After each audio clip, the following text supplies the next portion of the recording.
देखिए, भारतीय जनता पार्टी इस देश में महंगाई से खून के आंसू रुलाने के लिए जिम्मेदार है। पूरा देश जानता है कि केंद्र की बीजेपी की सरकार ने वादा किया था, चुनाव से पहले कहा था अब और नहीं महंगाई की मार, अब की बार बीजेपी सरकार आ गई। टमाटर में आग लगी हुई है, सब्जियों में आग लगी हुई है, पेट्रोल डीजल में आग लगी हुई है, सिलेंडर आपने 1100 के पार पहुंचा दिया। पैसा जा कहाँ रहा है? आप इतना पैसा इकट्ठा कर रहे हो, आप प्रसाद पर जीएसटी लगा दी, आपने आटे पर जीएसटी लगा दी, आपने रोटी पर जीएसटी लगाना चालू कर दिया, पराठे पर जीएसटी ले रहे हो। आप पराठा नहीं खाने देते, रोटी नहीं खाने देते, आटा नहीं खाने देते, तो बीजेपी ने तो लूटने का ठेका ले लिया जनता को।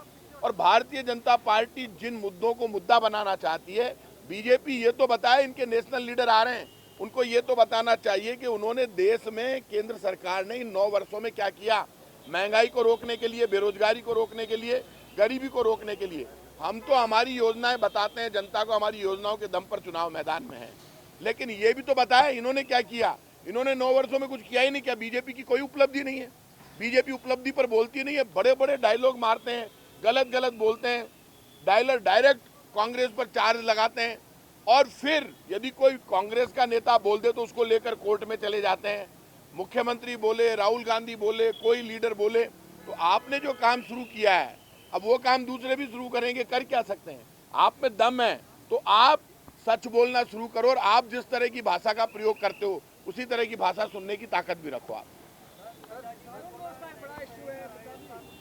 अरे पूरे देश में चर्चा चल रही है। इन्होंने जो नारा दिया, नहीं सहेगा राजस्थान, वो तो हमारे लिए बहुत फायदा कर रहा है, क्योंकि हिंदुस्तान में, राजस्थान में चर्चा है बीजेपी को नहीं सहेगा राजस्थान। नारा ये है, बीजेपी को नहीं सहेगा हिंदुस्तान, क्योंकि बीजेपी ने धोखा किया देश के साथ, राजस्थान के साथ, नौजवान के साथ, किसान के साथ, कर्मचारी के साथ, व्यापारी के साथ, विद्यार्थी के साथ, माँ बहन बेटी के साथ। जिस बीजेपी ने लोगों की रोटी छीन ली हो, जिन्होंने पराठे पर टैक्स लगा दिया, आटे पर टैक्स लगा दिया, जो महंगाई, गरीबी और भ्रष्टाचार के लिए जो बीजेपी जिम्मेदार है, उस बीजेपी को नहीं सहेगा राजस्थान, आप देख लेना। टमाटर सस्ते बिक रहे हैं, टमाटर 80 रुपए किलो में आज से शुरुआत हो रही है प्रताप जी।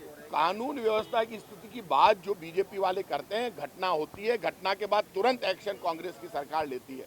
अपराधियों को ठोक कर बंद करना, जेल की सलाखों में पीछे डालना, उनको सजा करवाना, ये सरकार की जिम्मेदारी, उस पर हम सख्ती से काम कर रहे हैं। प्रताप जी, टमाटर सस्ते। देखिए, सांबर और फुलेरा को यदि जिला बनाया जाए तो मुझे तो कोई आपत्ति नहीं है, क्योंकि जिला जयपुर ग्रामीण को बनाने की बात चल रही है। तो जब जयपुर ग्रामीण बन जाएगा तो मुझे लगता है सांबर फुलेरा वाले सहमत हैं।